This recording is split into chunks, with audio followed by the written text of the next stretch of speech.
They if warmed we're our hearts for nervous years or in upset the about repair anything, shop he's the gently perfect restoring person to be precious there with. family heirlooms, breathing life back into the broken, and reminding millions that care, patience, and craftsmanship can mend more than just objects. But what if we told you that behind those calm smiles, those steady hands and soothing voices, Suzie and Steve Fletcher were carrying a truth no one saw coming? A story not of antiques and restoration, but of pain, silence, and survival. For so long, their smiles were masks, their stillness a form of quiet endurance. Behind the scenes, away from the familiar workshop lights, lay a hidden past filled with childhood turmoil, adult trauma, and the kind of strength only forged through years of silently bearing the weight of sorrow. And now, after decades of carrying it alone, the brother-sister duo who symbolized comfort and repair are finally breaking their silence.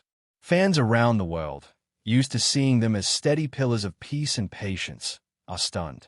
Because once you know the truth, the real story behind their lives, you'll never look at the repair shop the same way again. For more than a decade, the repair shop has offered viewers a unique blend of nostalgia and hope. Viewers tune in not just to watch old toys and clocks repaired, but to witness healing in motion. There was something deeply comforting about Suzie Fletcher's gentle presence, her quiet focus as she worked leather into beautiful form, her soft voice that soothed even the most anxious guests. Steve, too, with his steady hands and warm demeanor, embodied calm expertise.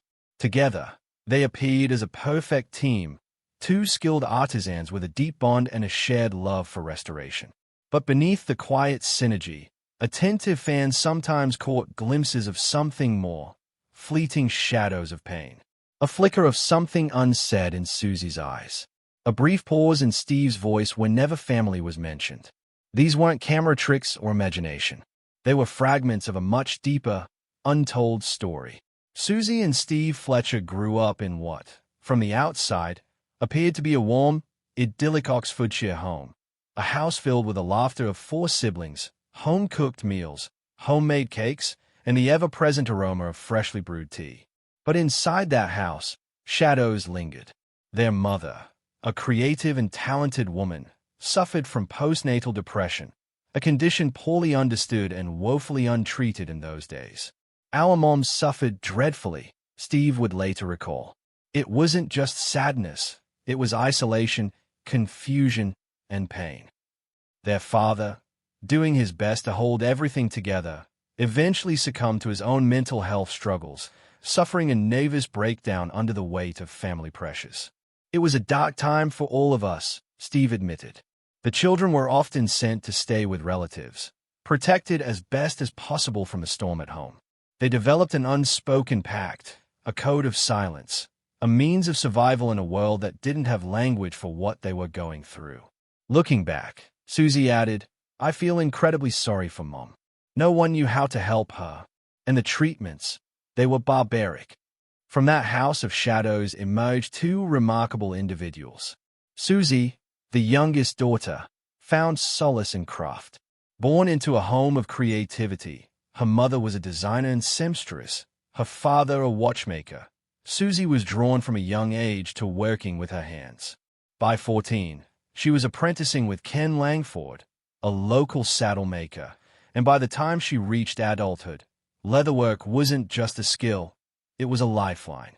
Horses, too, became a refuge, leading her naturally into the world of saddlery. But it wasn't enough to mend what was broken inside. Seeking freedom and a new beginning, Suzie moved to Boulder, Colorado. What began as an adventure soon became a long escape from the ghosts of a past. In America, she built something beautiful, a thriving leather restoration business, known for its precision, elegance, and excellence. But success can be a thin cover for pain. Behind the facade of her professional life, Suzie lived through something far darker. She met Rob, a man who at first seemed loving, dependable. But as the years passed, the darkness within him emerged. His temper flared, control tightened. Then came the violence. "We were forced to hide it," Suzie would later say. Back then, families didn't talk about these things. It wasn't safe. One day, In a fit of rage, Rob grabbed her by the throat and lifted her off the floor. "I honestly thought I was going to die," she whispered in a rare interview. Her feet dangling, her breath disappearing. Suzie, who had spent her life fixing things, found herself shattered. And yet, she stayed silent. She endured. She worked. Her leatherwork became more than a profession. It became a form of survival. Each stitch, each restoration, was a way to rebuild herself, one piece at a time. Meanwhile, back in Oxfordshire, Steve built a quiet life. He became a father of 5, a master horologist, and a man of meticulous routine. To the world, he was calm, steady, approachable. But within, he carried the weight of his family's pain, the burden of protecting his sister even from across the ocean. He stayed close to home, holding onto the past with precision and care, not out of fear, but out of strength. "You just carry it quietly," he said. "But eventually, you have to let some of it go." By 2017, Suzie returned to the UK after Rob's death from cancer. It had been 22 years away. She was exhausted, physically, emotionally, but also ready. Steve encouraged her to join the repair shop believing it might offer not just purpose, but peace. At first, she was hesitant. Public life felt foreign, even frightening. But once in the workshop, surrounded by tools, craftspeople, and gentle stories, something within her softened. Her presence on the show felt natural. Her leatherwork, exquisite. Audiences quickly embraced her, unaware of the lifetime of resilience behind every smile. Over time, the cracks began to show.